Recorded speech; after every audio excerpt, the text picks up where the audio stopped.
Professor Swidler, I feel greatly honored to have this rare opportunity to share ideas with you, especially because your not only expertise, but your personal engagement for so long in Judaic Christianity and Islamic dialogue. And also, you're not only involved intellectually, philosophically, spiritually, but also practically. And that aspect of the outreach program, that's something we are very limited in terms of our capacity and connections. But in the whole area of the tricolor that you've been pursuing, I'm particularly impressed by your critical thinking, not only in terms of the interstitialization of dialogue, but within the religious tradition itself. I think in your case, well, not just Christianity broadly defined, but also Christianity with focus on the Catholic transformation. Right. And I don't know whether you would share some ideas with us about this unique experience. Right. Well, there's much to talk about, but let me start by saying I am even more honored to be with you. So, and I really appreciate this opportunity, and I am extremely pleased and excited to find that you've been invited to come here to work in China. I think this is a great opportunity, a great step in a positive direction, building bridges. We were talking before about the Enlightenment, meaning 18th century forward. The Germans also talk about the late Enlightenment, which runs the first third of the 19th century. And so I can think of the Enlightenment in these broader terms.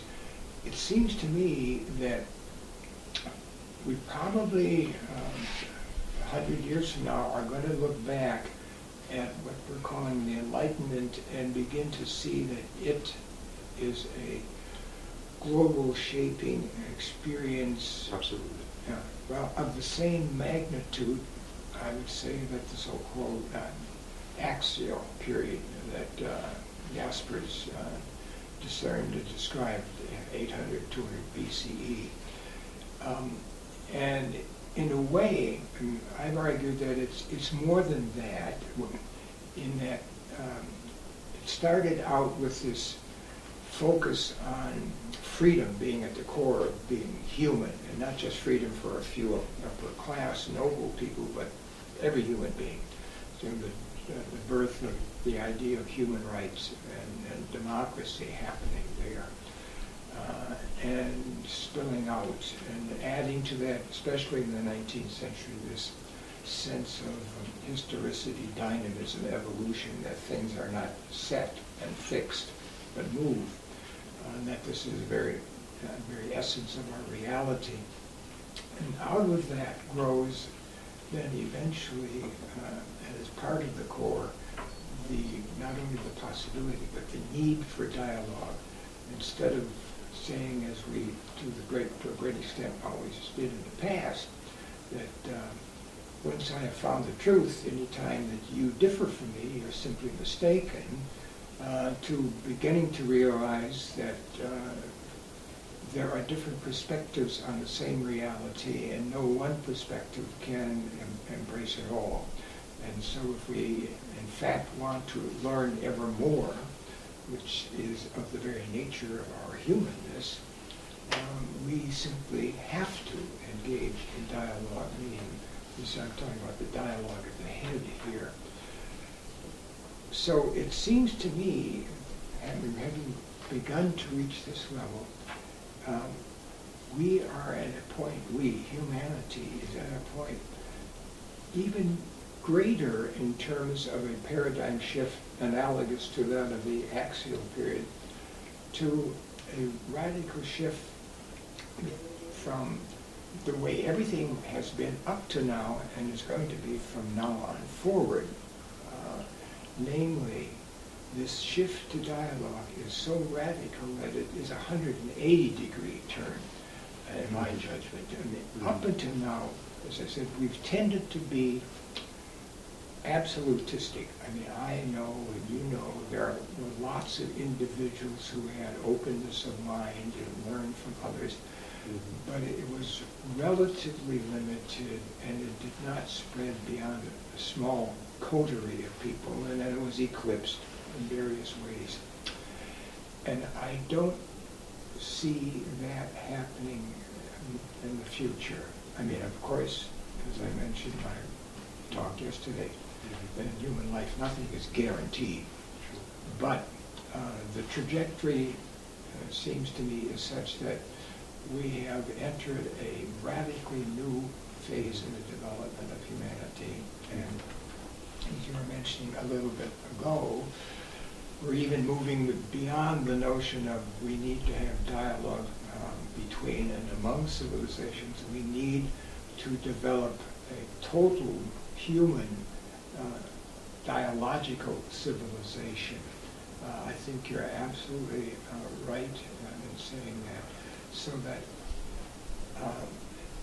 in the past, normally every civilization had a religion which was the other side of the coin, so to speak, of the culture.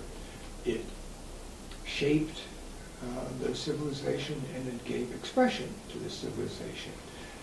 And this has been basically universally the case.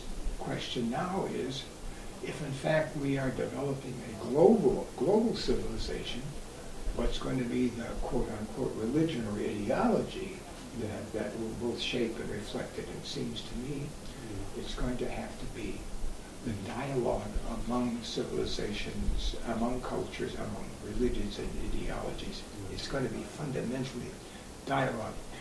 No particular religion or ideology is in itself going to be swallowed.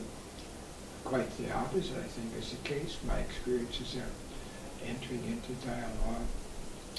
I find in my particular case, Catholic Christianity deepened and broadened, not swallowed or watered down.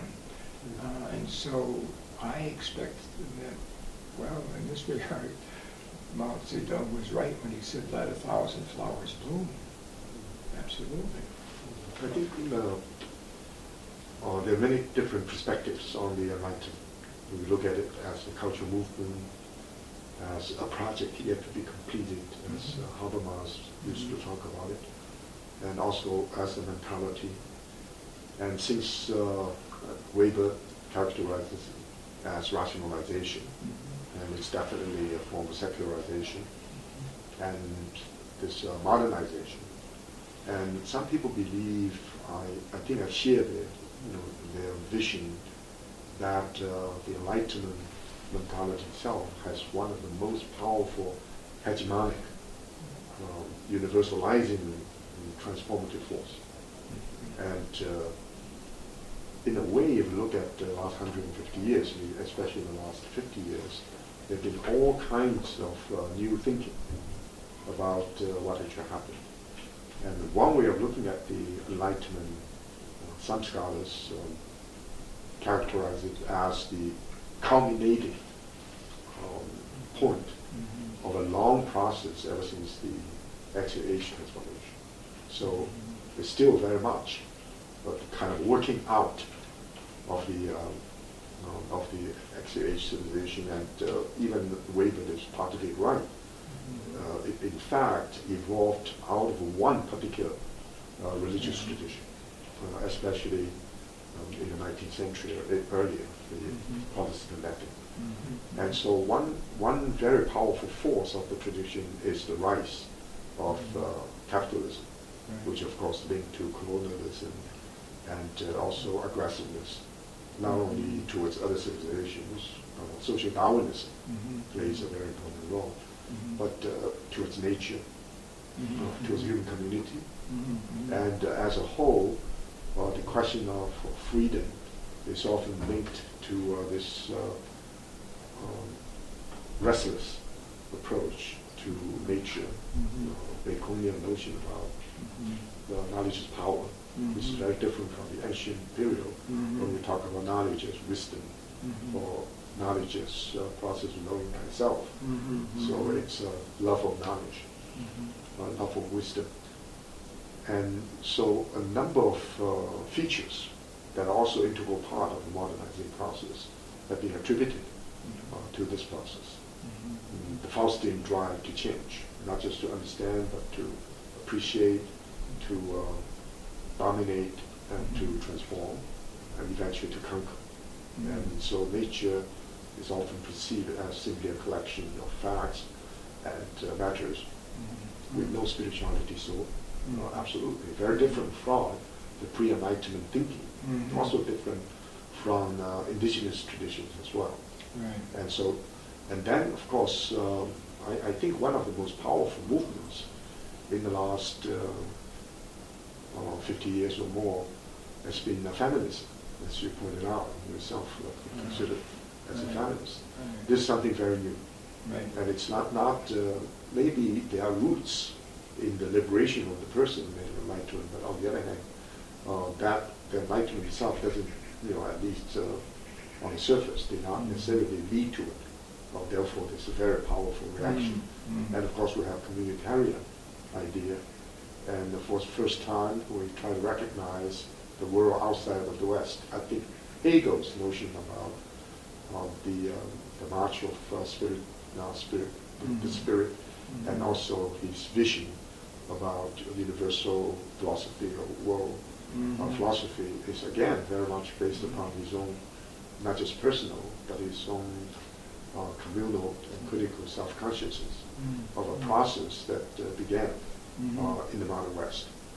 And in a way, it is another thing. It's absolutely anthropocentric, and because it fought against the transcendent, fought against Christianity, and so this new thinking based upon ecological thinking actually grew out of this then process. Feminism, communalism, religious pluralism, and the world at large seems to suggest that a very strong sense we need to go beyond it. We need to retransfigure it, and maybe not only to recognize the strengths, but at the same time to be very critical of the unintended negative consequences. And one graphic example for me is the emergence of the economic man. This Homo economicus, and is a rational animal, certainly critically aware of his or her self-interest, trying to maximize profit in a relatively free market adjudicated by law.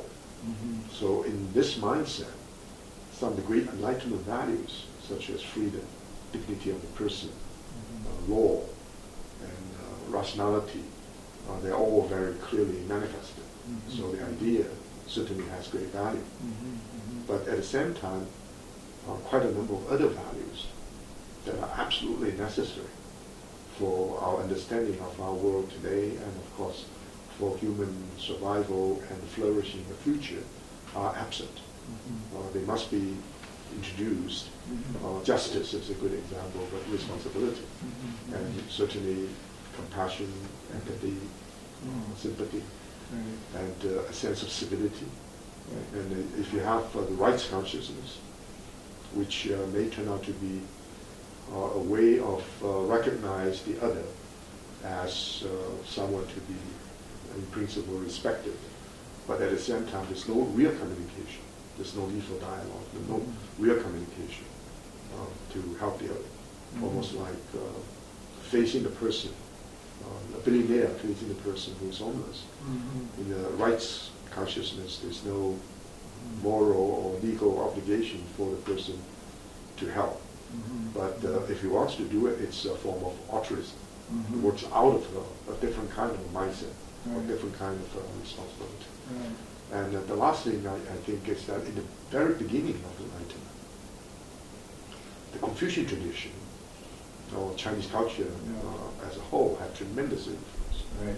Leibniz, Voltaire, Diderot, and others, the physiocrat, Canet, and even put Confucius' portrait in his study. And they were impressed by a culture on the surface extremely sophisticated, and yet the idea of a monotheistic God was absent. And even though it was absent, civilization in terms of sophistication and the congenial fuel for human flourishing was not necessarily inferior. Some of them even believed it's superior. And that continued for quite some time. Then because of the rights controversy and so forth, the East and West was totally separated. And there was no understanding from the Chinese side how the West actually evolved in the 19th century. Many of the values, many institutions, and great thinking that occurred in the 19th century was absent. So when in the mid-19th century, when the two civilizations unfortunately clashed over military affairs and trade, rather than values or ideas or forms of life, unlike what actually happened between China and India, for example, or between the Greek philosophy and Islamic thinking in the medieval period. So we are now moving into a period. So one, I think your cousins probably, with Yubi, used the term the new axial age, in the sense of a break from the Enlightenment mentality that will help us to understand the new world. And in this new world, many sort of pre-Enlightenment ideas, even indigenous traditions, many of them have never been overwhelmed by, of course everyone is under the influence, but many of their mentalities remain pre-axial and certainly pre-enlightened period. And it seems in the world now the dialogue, as you see it, is very ecumenical. Not only the major civilizations, but the major civilizations and indigenous traditions. And you also, to the end, remarkable idea, you mentioned, at least in passing, the beginning of critical reflection within great traditions. So I would like to appreciate your reaction to a kind of different story. I don't think the two are in conflict. They are complementary. And also, even the dialogue as a way of understanding how the cultures occurred late in the modern period.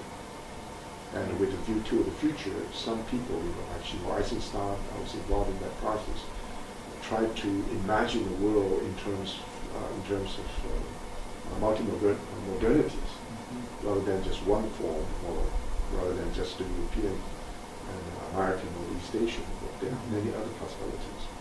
And that, I think, goes very well with the idea of enlightenment mentality. Well, that's all very enlightening, to be slightly punny.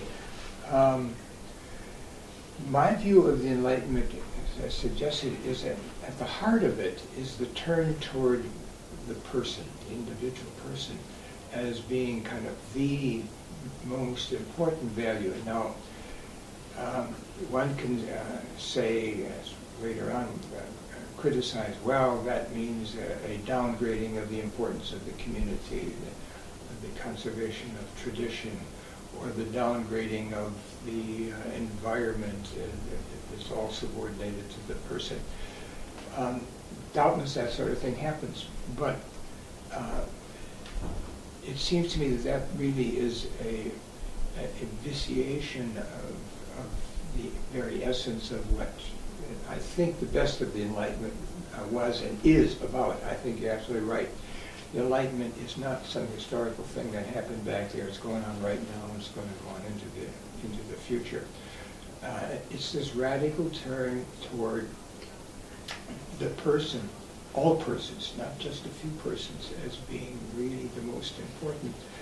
And of course, our personhood is wrapped up in our body, spirit, and reason, but by no means limited to abstract syllogistic reasoning. And so this is why, among other things, I have never been very happy with what is now fading, so-called postmodernism. We're not postmodern.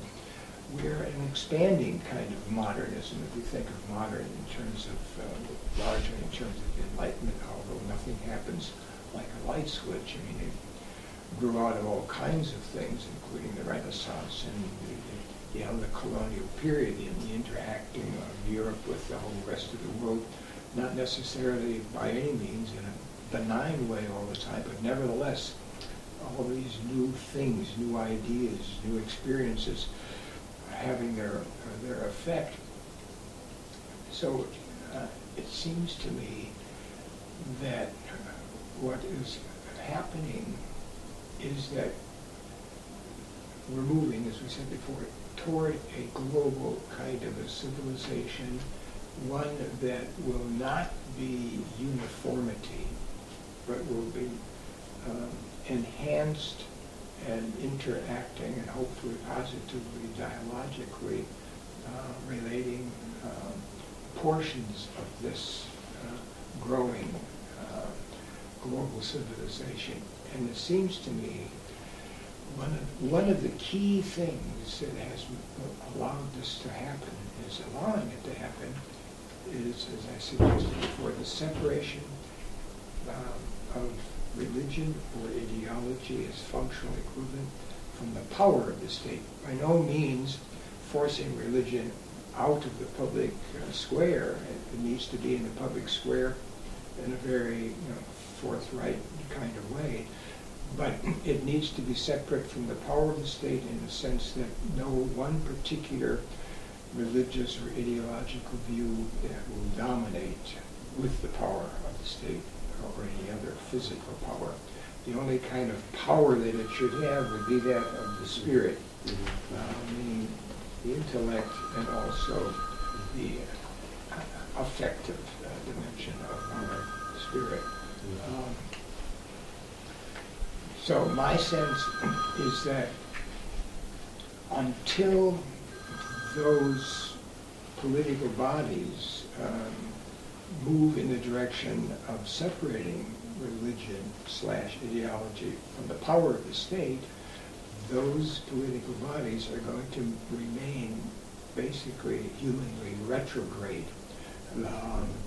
And of course that doesn't mean you just sort of let anything happen, although what does happen, we know this from the United States, we have all kinds of religions, all kinds of ideologies contending, and so long as they do not limit others to contend in the marketplace of ideas, then the wisest is to let them contend.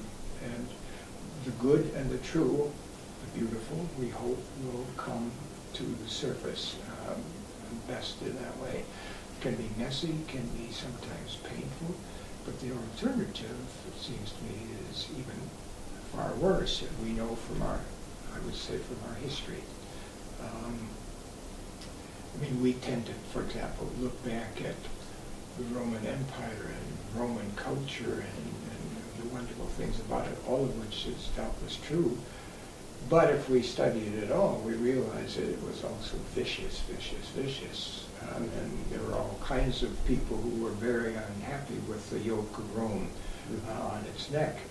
And because it had this kind of force, even though it didn't have the force of a single religion, but it nevertheless had an ideology which it tended to force on people. Well, you're right that there's a sense of dialogue, the sense that we need to listen to other perspectives than our own in order to come to an ever fuller grasp of reality, which is never ending, is something that as a larger community we humanities begun to come to only very recently. We can see roots of it growing, but the first sort of manifestation that you can sort of see publicly is 1893 Parliament of the World Religions in Chicago, where the sort of the interreligious effort is visible.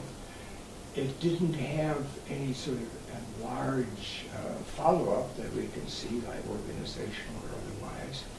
What's interesting is that slightly later, in 1910, you have the beginning, in a very prominent way, of the intra-Christian dialogical movement, the ecumenical movement, moving toward Christian churches talking to each other, working toward a kind of unity.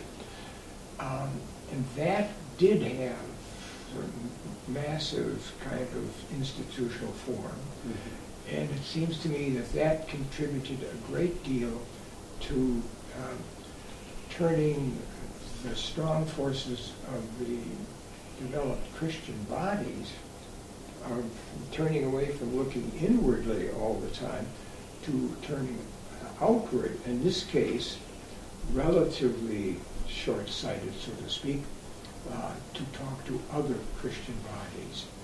But once you made that move of turning away from looking inwardly toward outwardly, that momentum just continues. So eventually, after the disaster of World War II and the Holocaust, Christians began to say to themselves, my God, we need to reach out to Judaism. How could we have be participants in this horror? And so that thrust then very quickly went to beyond dialogue with Jews, to Muslims, Hindu, Buddhists, Confucians, atheists. And it had all happened very rapidly in the second half of the 20th century. And it's moving far beyond that now. And of course, we can see that change in this regard is happening so fast that we are actually conscious of us changing it. You know, when I was growing up, we used to make jokes about on a very hot summer night in Iowa, you could watch the corn grow, sort of see it. Well, we're at a point where this kind of change is so rapid and is increasingly rapid that we can practically see it grow. I mean, I think the analogy is something like what happens in the computer world. Every 10 years there's a massive kind of change. I mean, every time you pull out a new instrument, why, the following year it's obsolete. I mean, there's 1,000 times more power in this little thing than there was in that whole building in my now hometown of Philadelphia, University of Pennsylvania, UNIVAC, when they built it in 1952. And that's, 60 years ago, in lifetimes. So that this change has moved out of the area of arithmetic change to exponential change. So in that regard, I would say I am very optimistic. Again, no guarantees. Corruptio optime pessima, the corruption of the best can become the worst. And you alluded to a number of the sort of extreme reactions of one dimension or another of the Enlightenment. Murphy's Law always operates. If it can go wrong, it will go wrong. But I don't find these fringe developments, I call them fringe, extreme developments, reasons for discouragement. If you're involved in a movement which does not develop its fringe element, its crazies, get out of it. You're wasting your time because it's obviously not about anything really serious and important for human life. Every serious movement is bound to produce its fringe element. Human beings are always going to test the limits. When we then, in a certain kind of retrospect, see what the limits are, then we hopefully will have the wisdom to eliminate them and redirect ourselves, sort of self-correcting. And so I think that the very fact of the emergence of dialogue, when I think of myself personally, starting out in the 1950s as a graduate student on this Catholic Protestant dialogue in Germany, and there the Catholic Church had been saying no, no, no, no all the time, and all of a sudden it flipped so that in the 1960s the Catholic Church as an institution has been committed to promoting dialogue. Now again, it hasn't always carried it out, or not doesn't carry it out extremely well, but that's a radically different situation from before that period of time. And then it seemed to me, as these dialogues moved from the intra-Christian to the inter-religious to inter-ideological, inter-civilizational dialogues, we began to then shift to focus on the whole question of what does it mean, dialogue? What does this mean in terms of how do we understand ourselves as human beings? And then how do we develop, if this is in fact perceived as a deep value, well then are these other dimensions of our humanity, our thinking, well, the critical thinking must go together with it. And then, as I suggested last night, it's not only the way we think and interact, but then how we act in the world, and how to develop a way of acting in the world which is commensurate with a new mentality, a dialogical and critical thinking mentality. Now, I've come up with the term competitive cooperation. I mean, that's just an attempt to sort of articulate what I think might go in the direction of a way of behaving which is somehow in keeping with a dialogic and critical thinking way of understanding reality. Somehow we need to hold on to, lift up, and enhance the values of competition in the sense that we always want to do better. We should never be satisfied with whatever way of doing things we have developed in any field. We can see in history that this is always the tendency. We reach the paradigm full extent, and then we sit. Well, of course, that paradigm is going to be challenged. Well, the way to do it is, it seems to be, it's an ongoing sort of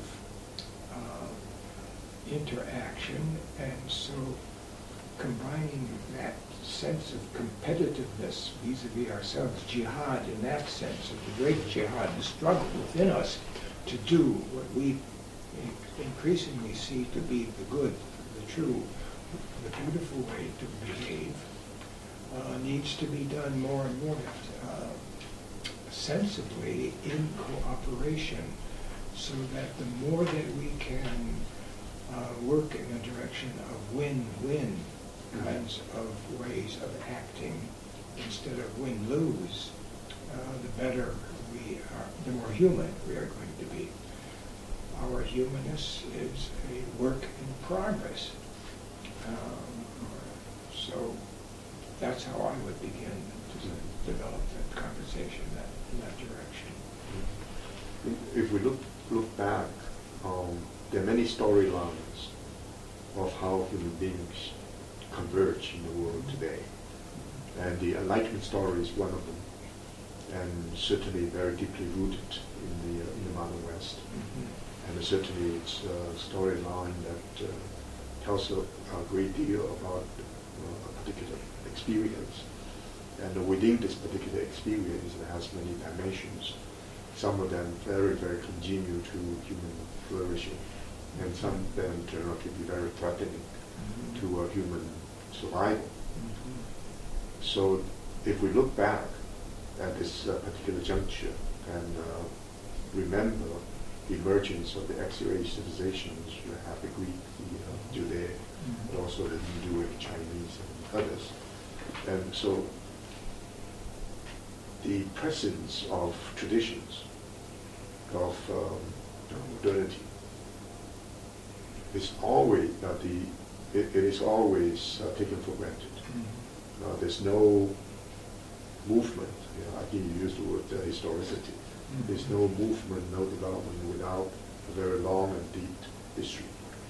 And to retrieve the history of the humankind, and one is to understand the advent of the X-ray age and what actually happened. I think you remember that Robert Bella, when he talked about a religious evolution, he actually talked about the primitive, archaic, the historical, and the pre-modern and modern. So that so-called pre-modern, in fact, is so unique to the Western experience. So we even made the observation there's only one religious tradition, according to Weber, that's the Protestant method. The Lutheran change, despite Reformation, that continued. And now when we look at the whole human history, and that particular interpretation, in a way, is very limited. And because in the pre-modern period, many major changes occurred. In China, I talk about 3 epochs of human evolution, from the local culture of Chifu to become the culture of China as the first epoch. Then from China, 11th century onward, to become East Asia, the Sinic world, Confucianism in particular. And then in the mid-19th century, it's a very different story. It's not enlightenment that grew out of the tradition itself. It was imposed. And so whether we talk about the West in terms of continuous, sustained human development as the only story that we have many, many different divergent interpretations or divergent possibilities, or we talk about a broader vision about being human. In the pre-modern period, the Chinese experience was different. So enter into a new era, I call it the third epoch, the new era, and what encountered the issues that are presented turn out to be very different. I'm sure the Hindu one, and not to mention the Islamic one. And that's one big picture.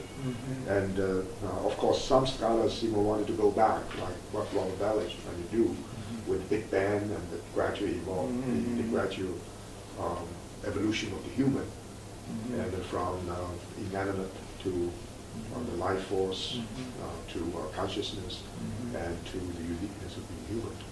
And so I think if we look at the world economically, and there are different storylines, and if we put it in the broader context, the Enlightenment period, which has led to the most powerful one, led to the situation today, is perhaps the most, still the most influential, powerful, and shaping influence of the world. Now, dialogues also occur between the present and the past, and especially in terms of cultural identity of a particular civilization. And right now, what is happening in China is the rediscovery of the relevance of the past for understanding the present, not just the past of 150 years, but the past of 5,000 or even longer. And that sense of retrieval of the tradition gives a different pattern of human development.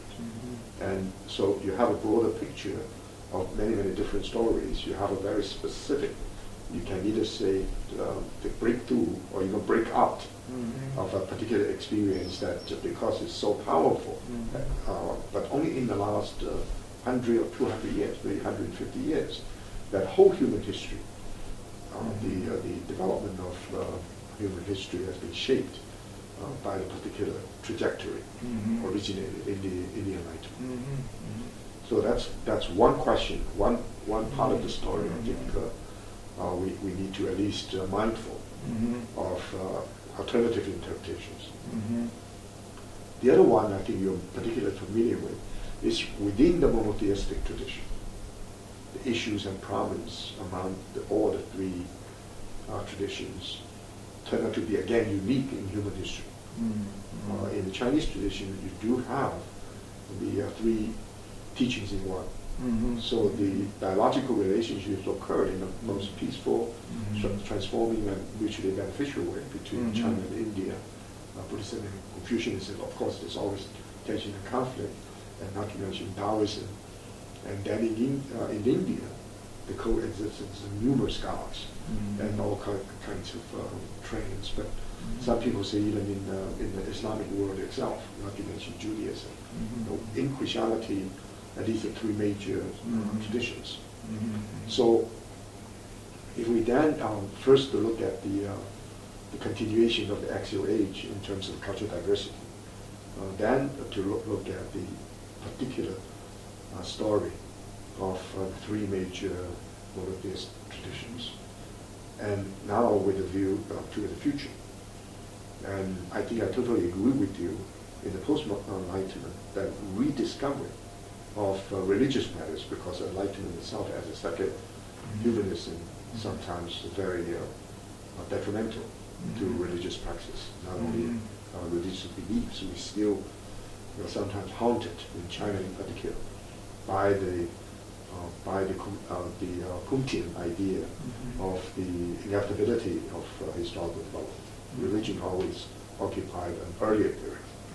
And now we don't believe that, but that this new realization only happened again in the last few decades. It's not something very new. It is something very new. It's not something, even though there are many antecedents. And in this new context,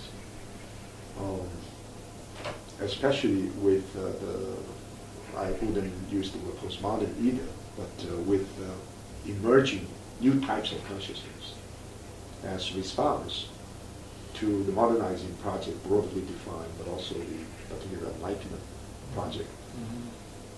And these forces seems to suggest that the past, not only the recent past, but the remote past or the distant past, becomes particularly relevant in the world today. And many of the traditions that have been marginalized also become persuasive. And in this new, I don't want to get into a kind of a relativistic vision. In this new situation with many possibilities, and sometimes the pre-modern or the pre-enlightened serve as a very important reference, at least, but even a lesson for our understanding of what human being ought to behave, ought to be. And we do have the situation where a community can coexist with a limited environment for centuries, and we no longer is capable of that. So one very positive way of looking at it is the violence has been decreasing, like pinkos you mentioned. Then the frequency of dialogue, intensity of human interaction, and the rapid change, experiential change occurring just in front of us. There are also all kinds of dangers facing this particular situation. My own sense is that in America, for the last decade or two, this strong sense that it is our responsibility to change regimes, not to simply change the economic structure or the social organization. And we believe that the particular way of doing things in the United States is not only exportable, but they need to be exported. So societies that are not free enough, that are not democratic enough, need to be changed. And yet, if you look at the current situation in terms of ecology in particular, one of the things that is necessary for changing turns out to be the American way of life. And if that doesn't change, and if the Europeans look up to that, and not to mention the Asians, you need quite a few planets. Right. So that mentality change, and how can we build into this dialogical relationship of some, not just to understand the other, to extend our horizon, to listen well, but also with, you discussed this quite extensively, the universal values. Not simply the minimum description of that, but sometimes a thick description in all different cultural traditions. All of us emphasize a set that is universalizing. Even universal, ought to be universalized. At the same time, each one of us has a set of values that with different emphases and different manifestations. And so that mutual learning with understanding of the very rich background of being human in the 21st century. So again, this new vision is considered that cannot be derived directly from what happened in the 18th century, 19th century in Europe. And this will have to be, our vision has to be broadened in order to see the evolution of human, because we look at the religious landscape, they're still very diverse. And that's also the reason that we may encounter a period, or we may enter into a period multiple modernities become possible. Not just multifaceted modernity as we understand in terms of what happened in the 17th, 18th century. But with a view to the future, many different religious traditions, through dialogues and debate, will be able to enter into a joint venture. Diversity is not going to be overwhelmed. No. And at the same time, we can see many forms of local knowledge that are globally significant. Not just closed particularism, nor is it simply abstract universalism, but rooted in a particular historical experience or particular culture and religion, and yet responding to a much broader question of the meaning of being human. One particular trend that I find fascinating, I don't think it's discussed extensively. That is, in the 21st century, the evolution of religion has entered an unprecedented era. And to put it sort of succinctly, is the question of care for the earth. And in other words, it's not persuasive to say we have to wait until the kingdom of God yet to come. This is after all the war of the Caesars. We cannot say we still look forward to the other shore, to the Pure Land. So the engaged Buddhists, or the Christian social gospel, and the notion about involving ourselves. And of course, there are many, many difficult theological issues to be studied and observed. And some scholars even go so far as to say, even the Genesis, about the dominion. Of course, we have to change that word. Some scholars, like Pennenberg, once made a remark in a public talk. I raised some questions afterwards. He said, Christianity is by definition anthropocentric, the creation of the man as unique. And then, of course, with the Christian tradition, the variation is incredible, wide variation. So we now see a new situation that many liberal-minded, or at least open Christians find more kindred spirit in Buddhism, in Judaism, and also Reform, or certainly more open Muslims, moderate Muslims, than our own colleagues within the Christian tradition. And of course, the power of evangelicalism, the power of fundamentalism in all the traditions raise fascinating questions, and of course extremely challenging questions to those who work hard to engage in a dialogical relationship. So our own identity within a culture system or within a religious tradition is open, pluralistic, and self-reflexive. And we have to say only a small minority, perhaps the most articulate members of a particular tradition, subscribes to this particular mode of thinking. Of course, then the effort of dialogue becomes even more urgent. And at the same time, we have to recognize, unfortunately, the fact that in many areas, dialogue or dialogical mode may not work, and may be relegated to the background as ineffective. Well, you covered a wide range of very interesting, stimulating ideas.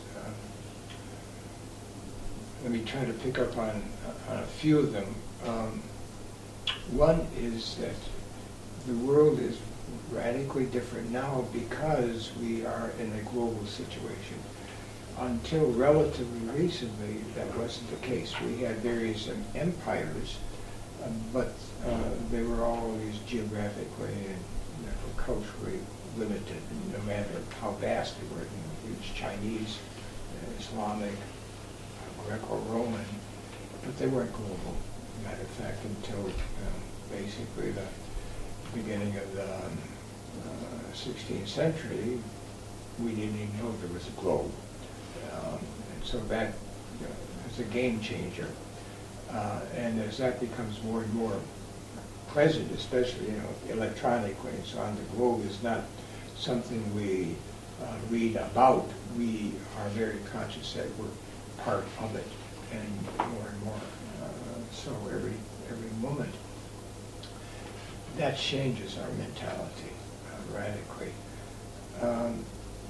And as I suggested before, it seems to me another radical change, which is not going to go away, is this accidental insight into the fact that the separation of religion or ideology from the power of the state is extraordinarily creative and opening up. It's a plus for religion as well as the separation of the church and the state. Right. I mean, when you think about it, every civilization has always been united, as I suggested before. But in the wake of the Enlightenment, as I said, by accident, started here in the United States, in my own city, Philadelphia. They came together on the Constitution. They couldn't agree which one of the established churches are going to be the established church for the whole country. So they said, well, okay, there will be none. And it turns out that forced situation was I would say, a brilliant move, because it released the energies both of the nation on the one hand and of the various religions on the other. For good or ill, it seems to be, by whatever measure we used, the United States and Canada are the most religious of all the nations in the world, in terms of going to a church, synagogue, mosque, temple, whatnot, or amounts of money poured in privately by the religious organizations for schools, universities, social help, education, and whatnot. Whatever measure you want to use, religion flourishes under this kind of a regime. And the nation is vastly better off. I mean, it's much richer in the sense that everybody can do their own thing and bring their contribution to the marketplace together. They don't have to be all lockstep. So those two things are huge differences. They happen to come out of the West. And they had to come from someplace, and they happen to come out of the West. Well, okay, fine. But once they're out, then nobody wants to give them up, even if they came from the West. I mean, the attempt on the part of some politicians in the past to say, oh, well, we have different human rights. we have Asian human rights or Marxist human rights. Nonsense. It was just, people, nobody believed it except those who are pushing their own propaganda. My experience is that when people realize that it is possible to really be free, everybody to be free, everybody wants to be free. When they get an idea of what a human right is, that you have the right to speech and think as you like and so on, simply because you are born a human being, everybody wants it. This is new. This is new. It didn't exist before. These are utterly transforming kinds of realities. Again, it comes back to this turn to the person, and of course, this development of ecology. What's interesting is precisely the liberal people, those who have made the turn toward the person, who are the ones who say that we have to be careful and see that we cannot fully be a person apart from nature. As a matter of fact, we are persons who are part of nature.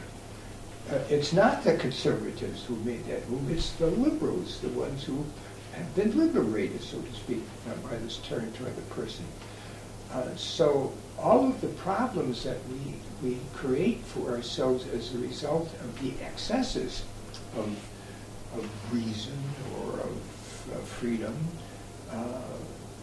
in going out of the so-called Enlightenment. And the Enlightenment really is nothing other than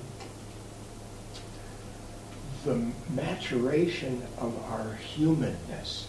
It's not something that is, in my judgment, something that is European or American. It's human. And how do I know that?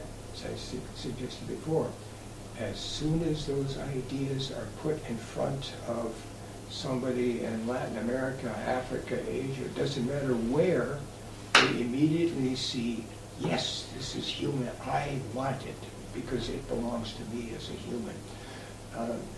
And forget about historically where it came from to that extent. Of course, there are going to be different ways of living it out, because nobody lives in the abstract as a free person. You live in this particular culture, tradition, land, and everything else, and it's going to have its own coloring. But I think it nevertheless is going to be, that's going to be at the core. It is increasingly at the core. Why do we even want to engage in dialogue rather than the old thing which we've done in the past, namely dominate, even by violence, and make them like us, whatever the us happens to be, or the them? It's because we see that to be free is of the essence of being human, and we want it. Now, I think, as we said before, that this openness to dialogue is something that just grows out of this quite naturally as we increasingly become aware that to be a person, I'm always looking for other persons to be who are also free to join together, and then I learned that they see reality somewhat or greatly differently from the way I do. And if I am really turned toward the person, toward the free person, then I'm going to begin to realize that they see things differently than I do because of their experience, their tradition, their culture, and vice versa. I must be in dialogue with them. I don't have any interior choice. It isn't even that I would feel that I am betraying myself, it's that I almost can't not engage in dialogue any more than I can decide I am not going to take a breath. My body needs breath, and when I've come to this stage of, let's say, human development, I cannot not engage in dialogue. It would be like saying, I'm not going to take my next breath. I will die. The I has come to be one which is fundamentally dialogical. And that means not just me by myself, because we can't be human except in community and interaction. Although I would also want to argue that the reason for the raison d'etre of the community ultimately is the person. Principles are for persons, not persons for principles. I think of, Jesus said something analogous. The Sabbath is for man, not man for the Sabbath. And yes, we cannot become human except that we live within a community. But ultimately it's for the person. But the person is not in isolation. The person is not person except in community. So there's no argument against it on one side or the other. But nevertheless, it seems to me ultimately it's the person. Of course, when I think of my upbringing, being born in 1929, raised as a good Irish Catholic, we were told we're supposed to crush our will and let the will of God, the will of Jesus or something take its place. We have to we have to suppress our lower urges. We have this dualism, body bad, spirit good. It seems to me that this is not only a wrong way to understand what it means to be human. This is, I would say, exactly the wrong way. It's exactly the opposite. We should not limit our ego. We should expand our ego limitlessly. And so, yes, I should love myself. And how do I love myself? I love myself by bringing what I perceive to be the good to me, to this ego. But my ego, what's the greatest gift I can give to myself? It's not an ice cream cone or something of any particular nature. The greatest gift I can give to myself is to make myself ever more fully human. And how do I do that? I do that by love, by reaching out to the good. And the greatest good that we can perceive are other persons, not to the detriment of so-called nature, but within nature, as part of nature, as a particular, a conscious expression of nature. And I, with myself, as a theist would say, the creator thereof. And I will not want to insist that everybody else take my understanding of the ultimate. But in this expansion, there is no reason for me to stop. There is every reason to continue to expand. So I love myself here in my primus ego, if you will, but also in my alter ego. My brother, my parents, my friends, my neighborhood, my city, my nation, the world, the cosmos, the source and the goal of the cosmos. This is what every religion, I think, ultimately teaches in any case, that we should embrace the beginning and the end, the alpha and the omega. But what we have tended to do is we've skipped everything else in between as if that was unimportant or something to be jumped over or dominated. No, we should learn to love, to become one with, in the appropriate ways, every element of reality. And most of all, but not only, every person. This, it seems to me, as a Christian, what I find particularly persuasive and moving in Jesus. As a good Jew, rabbi, he, of course, embraced the so-called golden rule, which, of course, Confucius and Zoroaster, long before him, articulated. And of course, it's also in the Torah. And yes, you love your neighbor as yourself. But who is my neighbor? It includes not just those who are like me, but most of all those who are unlike me. We have to keep expanding our ego, not crush it, expand it massively, endlessly.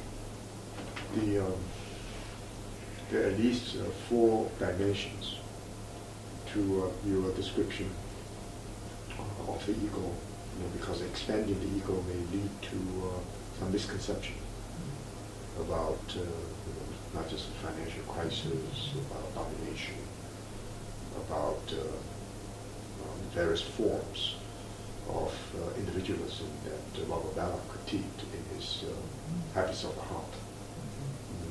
This distinctively American mode of thinking turns out to be very creative on one hand, but also very detrimental to the underprivileged, the income maldistribution, and the power and the powerless, and all kinds of other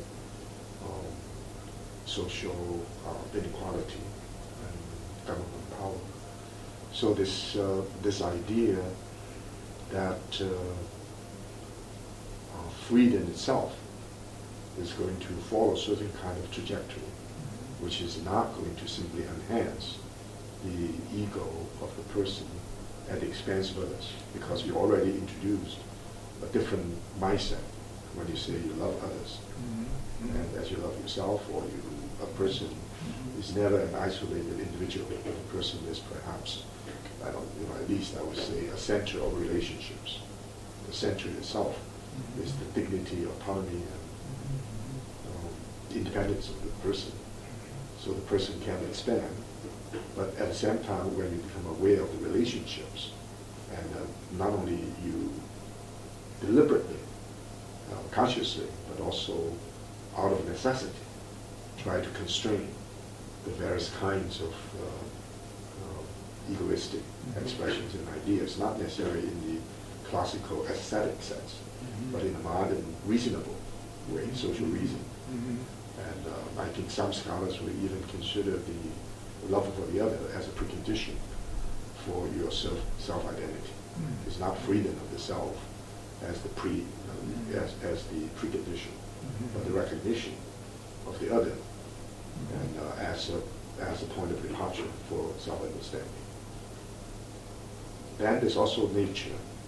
On the surface, it's not the enlightenment spirit in a way is a very powerful force of what we call it the Faustian spirit, to pursue knowledge, experience, and ideas at the expense of one's soul.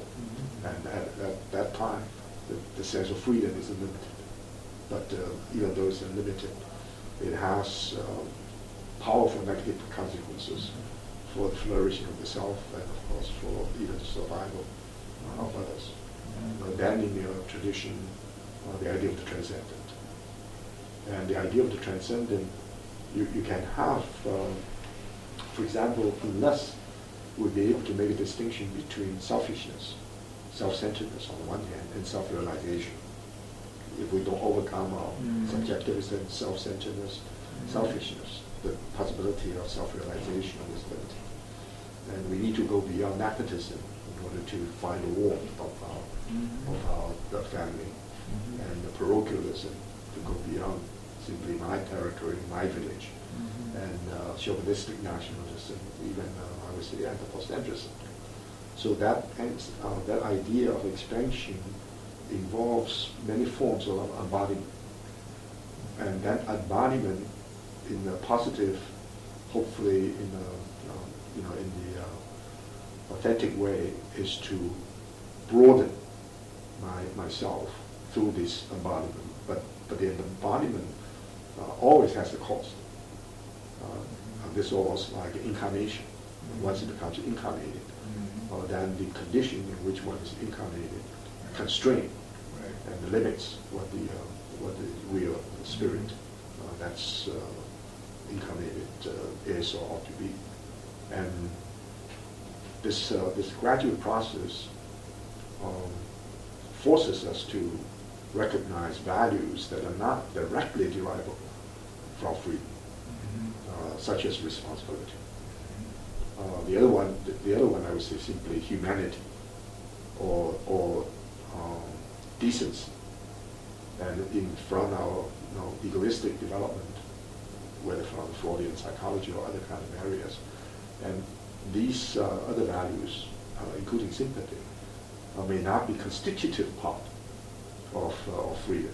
They probably need to be cultivated, need to be learned, and sometimes only through some painful experience. So biological mode, in that sense, is to recognize, first of all, to tolerate. And to tolerate is already a constraint on my freedom of expression or freedom of domination. And it relates to recognition of the other. That recognition, in terms of the head, the mental word, again, forces me to think and rethink my freedom of action because of my free expression. And then, only then will we have a certain sense of respect. And I think probably as important as respect, maybe even more important, is the sense of awe towards God, towards nature, and sometimes even sense of fear.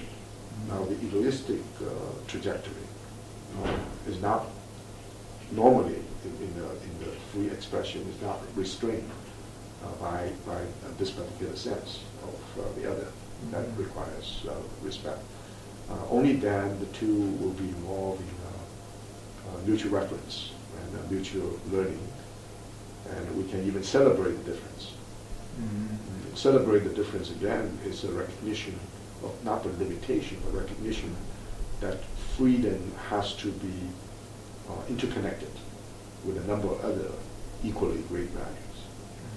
And otherwise, the freedom itself can become uncontrollable, can become excessive.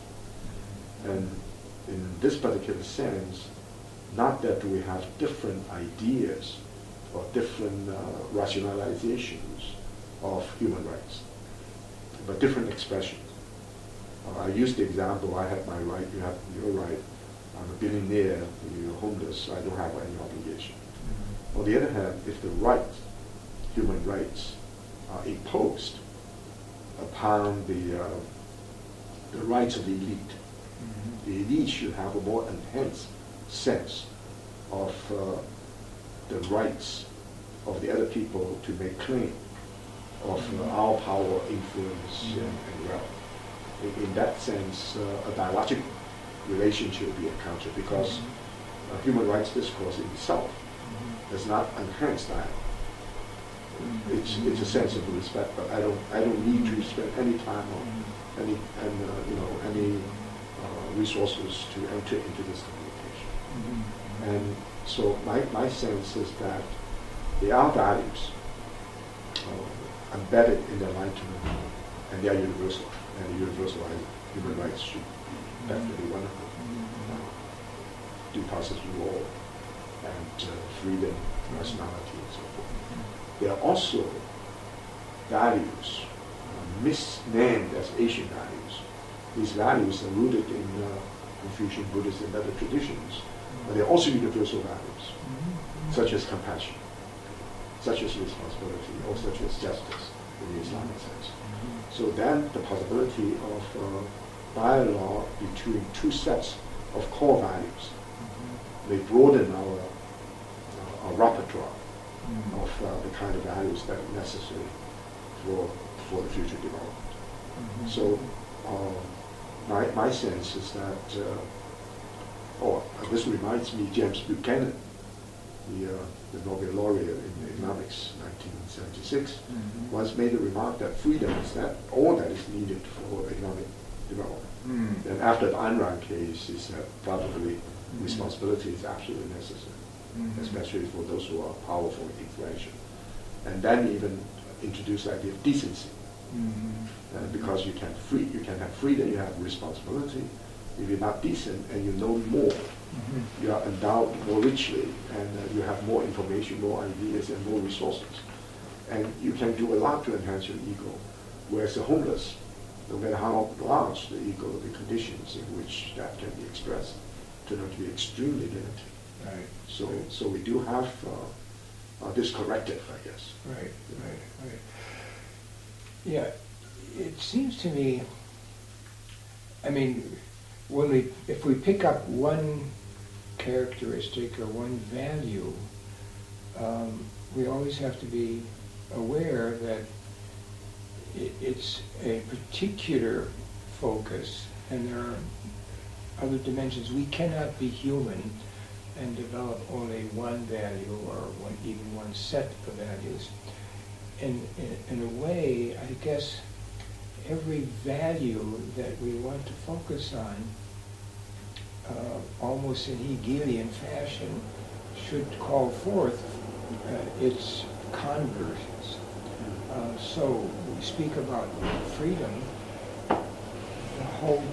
In a way, one whole reason for focusing on reason is so that we can be responsible. I can't be responsible if I'm not free. I mean, I have to do something, and this is not human. When I am forced to do something, this is not acting in a particularly human way. I think of examples like in the United States in 1920s, we tried to enforce the virtue of eliminating alcoholism by passing a law that everybody must eliminate alcohol in their lives totally. It, of course, turned out to be a complete disaster. It had the exact opposite effect. It, massively increased the existence of organized crime and alcohol destruction of lives.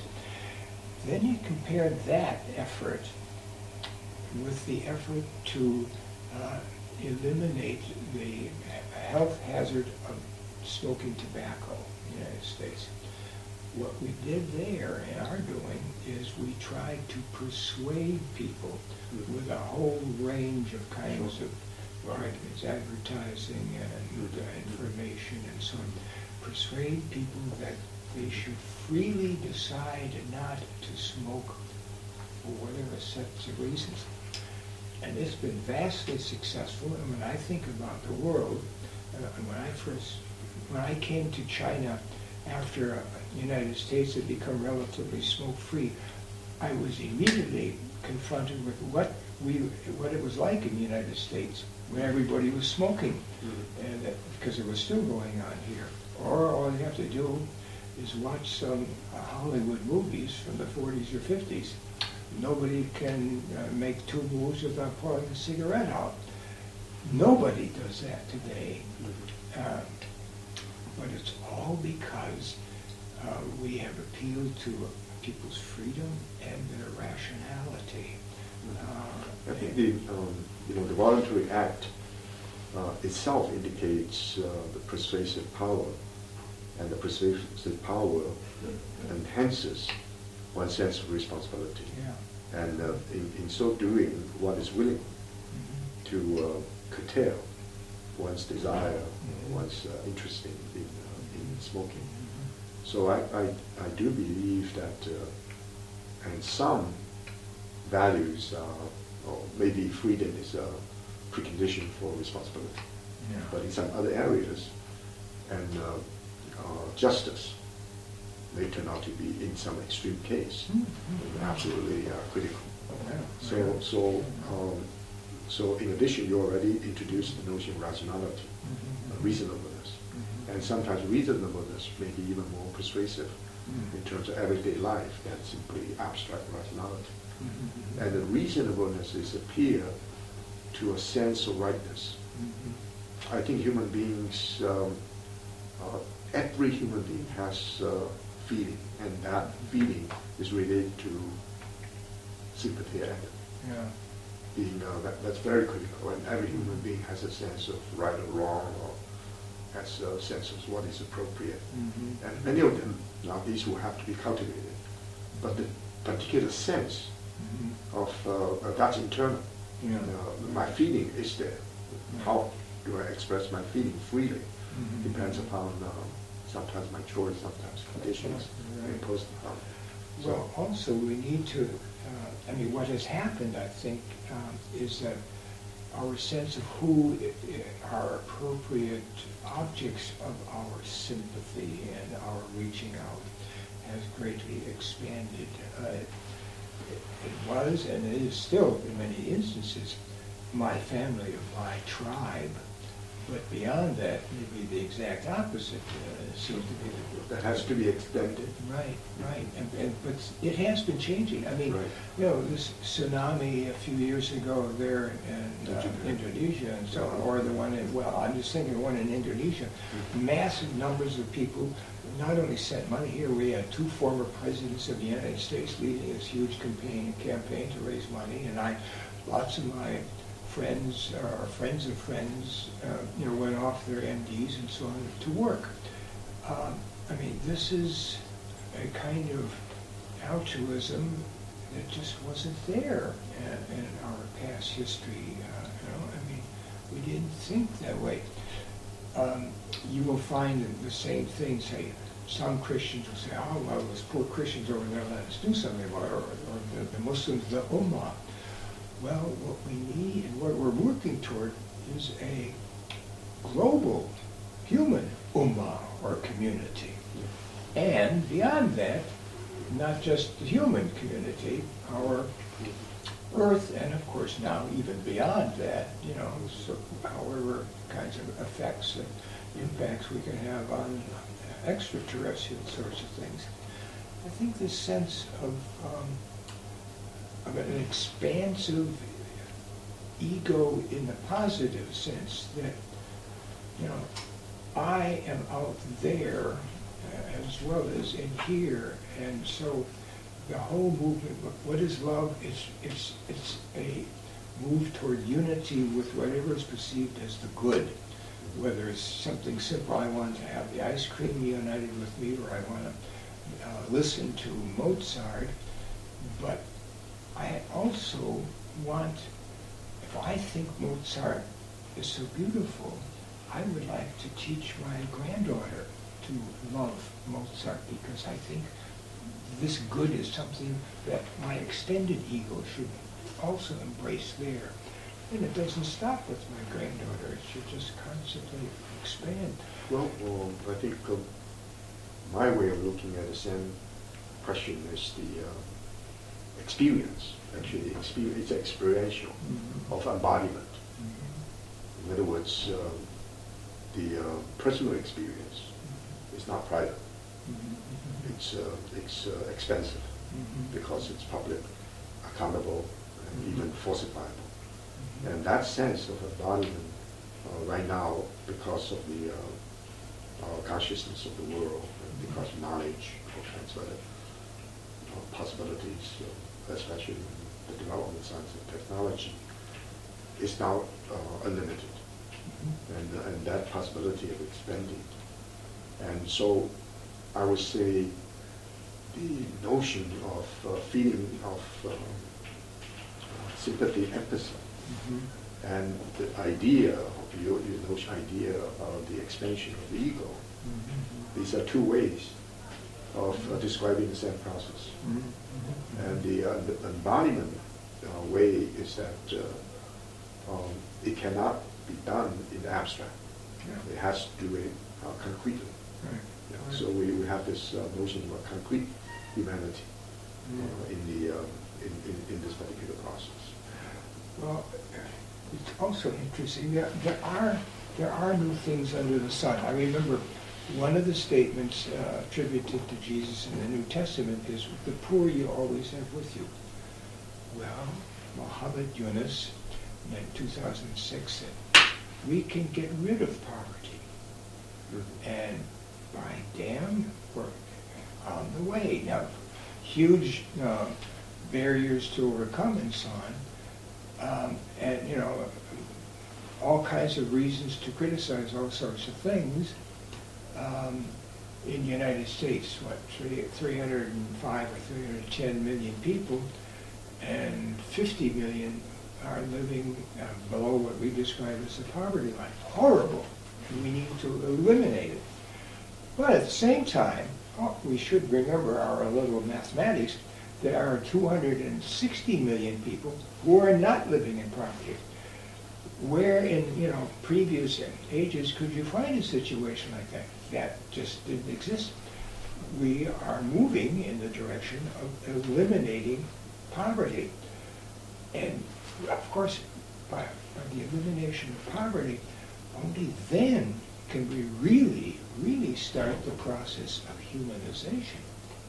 It's only when we don't have to scramble to put food in our mouth and keep from freezing to death that we can begin to be something other than animals.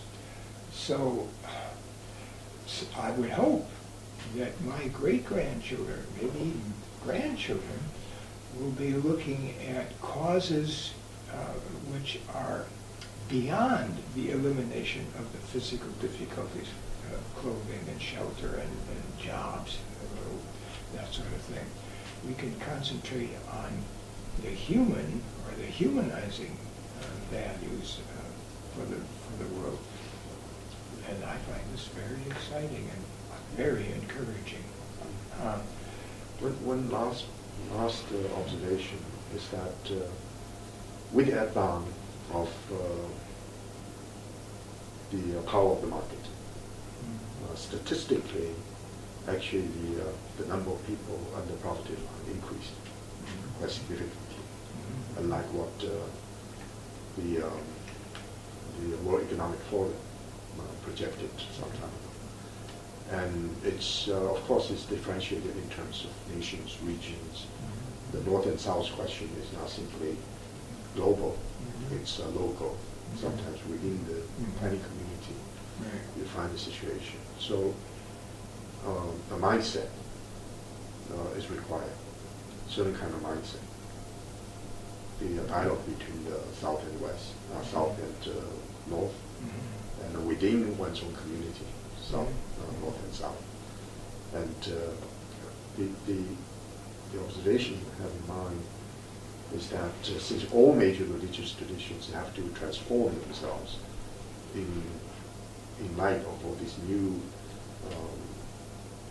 situations confronting humanity, the new human condition demands that we face up to the challenge, then is it imaginable that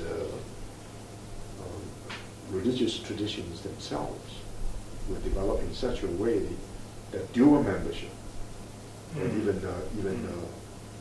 multi-membership becomes imaginable. If not, and in practical terms, if indeed we have people in one major religious tradition that find a large group of fellow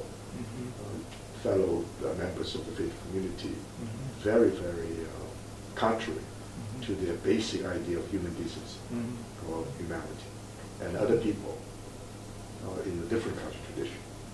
So maybe a new vision is not simply different religious traditions, but different mindsets, maybe using, it's unmeasurable, but different sensitivity, different knowledge, different critical thinking, and so forth. The emergence of different kind of group that will have to become the major, if not promoter, the major practitioner of this dialogue as a way of life. You're right. You feel that's... Yeah, I think it's well, in a certain sense, it's a rearticulation on a higher level of the notion that, well, I feel closer to, let's say, more liberal Jews or Muslims or Hindus or atheists than I do with my very conservative fellow Catholics, Protestants, or whatever it has to be. So that kind of a mindset. And it seems to me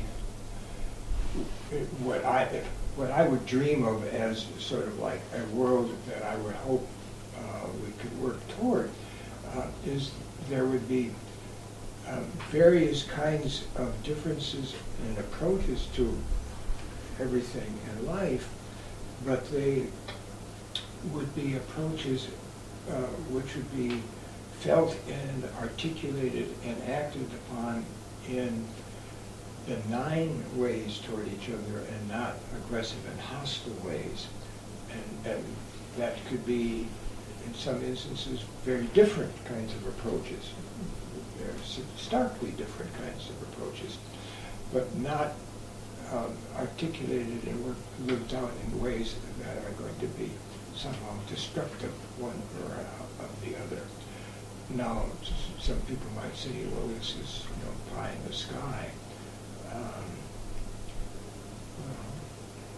no dreams, no reality. Well, thanks a lot. Talked a lot. Good.